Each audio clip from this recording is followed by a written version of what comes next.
Hi there, it's me, Helton. Today we're diving into something that's everywhere but feels a bit circular. Uniform circular motion and centripetal force that keep things turning.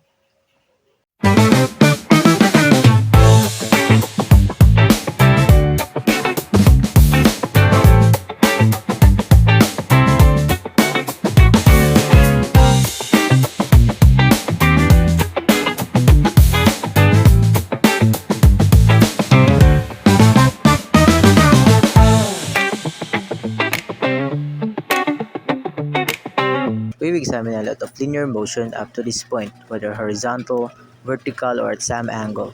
But there are a lot of objects that follow circular paths of motion. This type of motion is accompanied by an entirely different set of equations, so we have to learn these if we want to approximate the motion of the planets as well as wide variety of earthbound objects. Consider a Ferris wheel. As the wheel turns, the cars exhibit circular motion because they revolve around a single axis of rotation, which runs through the center of the wheel, perpendicular to the plane that contains it. The cars move around this axis with a constant radius, so they trace a circle as they move since a circle is the set of all points equidistant from some central point. To describe the speed of the car, it is common to discuss the tangential speed because the inertia of an object causes it to try to maintain a straight line path. This is the speed of the car along the tangent line at a particular instant. If this tangential speed is constant, we will call this uniform circular motion. The tangential speed will depend on the distance of the car from the axis of rotation. If you place a sticker on the wheel very close to the center, it will complete one revolution in the same amount of time as one of the cars, but the sticker will travel just a short distance that you could trace with your finger, while the car travels much farther, all the way along the edge of the wheel. Since speed is distance over time, a shorter distance covered in the same amount of time must mean a slower tangential speed. This seems counterintuitive since the wheel is one object, but that's why we can also discuss angular velocity, which we will learn about later. The uniform circular motion of the car happens because of constant centripetal acceleration towards the center of the wheel. At any given moment, the car has a velocity vector that is tangent to the wheel, and while the magnitude of the velocity will not change, the direction is constantly changing, and any such change in velocity can only happen due to some acceleration. The centripetal acceleration will always point towards the center of the wheel, which will in turn continually pull the direction of the velocity vector towards the center of the wheel. This is what produces the circular motion, as though the car is always trying to move towards the center of the circle, but never makes it there because of its tangential speed. Centripetal acceleration is given by tangential speed squared over the radius of the path. So this value would increase if the car were to move faster and if it were to sit closer to the center. We know from Newton's second law that if an acceleration occurs, there must be some force to produce it, and centripetal acceleration is generated by the centripetal force. Centripetal force is simply centripetal acceleration times the mass of the object. Since F equals m times a, so we can describe centripetal force by simply adding the subscript c on force and acceleration, or it can be given by m times tangential speed squared over the radius of the path.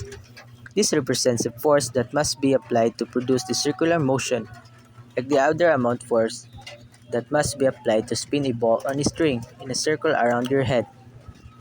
If this centripetal force that points towards the center perpendicular to the tangential velocity were to suddenly vanish, the event that you were to let go of the string, then the object would simply move along the tangent line at the precise moment of release. Since there would no longer be any force pulling the object towards the axis of rotation, so centripetal force is the force pulling an object inwards towards the axis of rotation during circular motion, and it can take the form of tension from a string, gravity exerted by massive objects, or static friction from the road when a car navigates a curve. We have here problem number one. A car of mass what? mass 1,200 kilograms, moves at a constant speed of 15 meters per second around a circular track of radius 30 meters. Find A. The centripetal acceleration and B. The centripetal force. The first step is to write the given m equals to 1,000 kilograms, b is equal to 15 meter per second, and r is equal to 30 meters. And the unknown is centripetal acceleration and centripetal force.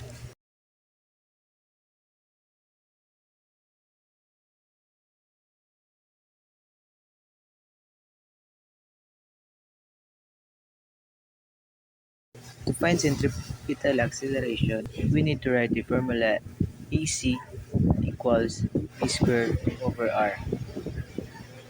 We just have to substitute v squared is 15 square and r is 30. 15 square is 225 and divided by 30 is equal to 7.5 meter per second square. And the next thing to find is the centripetal force. Write the formula Fc equals m times Ac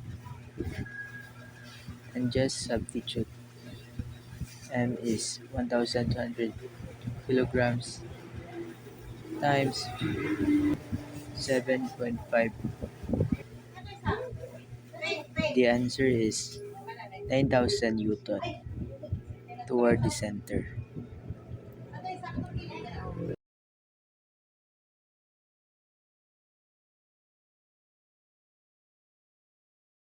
So here we have the problem number 2.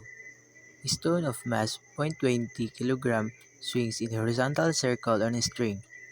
The radius is 0.60 meter and the period time for one revolution is 0.80 second.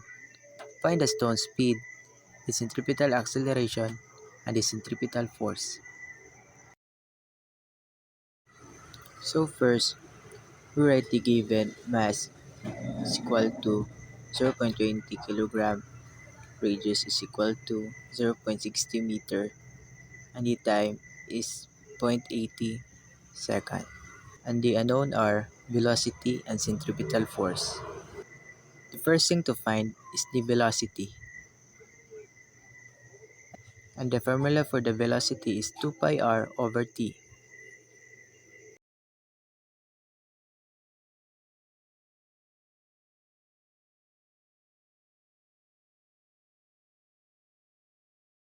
And we will just substitute v is equal to 2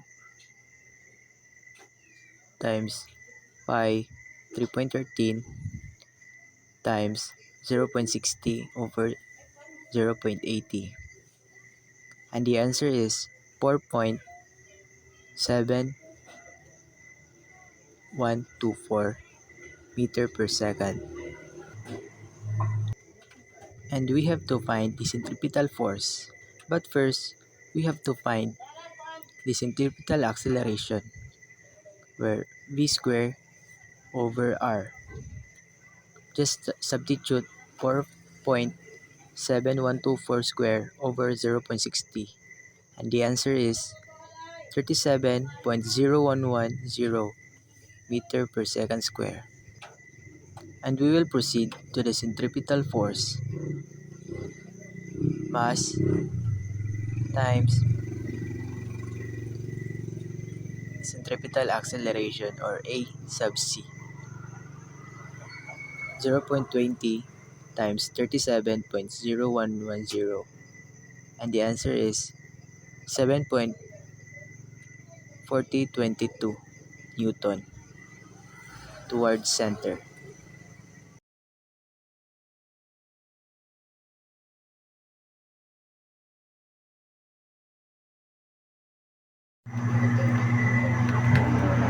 Here is the third problem. A delivery truck of mass 1,500 kilograms travels at constant speed.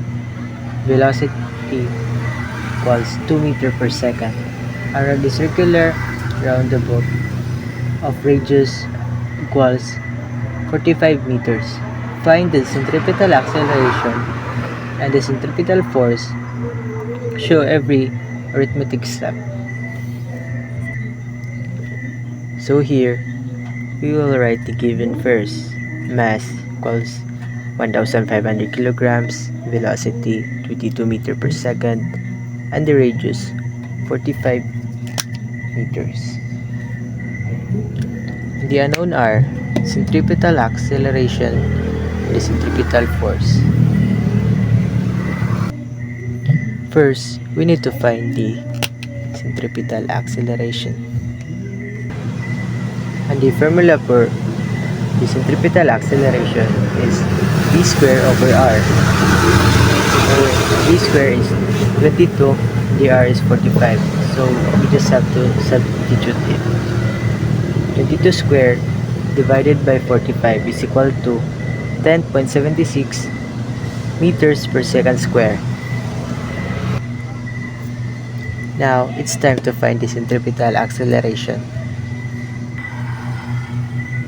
And to find the centripetal force, we just have to multiply the mass and the centripetal acceleration. So, 1,500 times 10.76 is 16,114 Newton, and the direction is toward the center. ただただ生きるのは嫌だ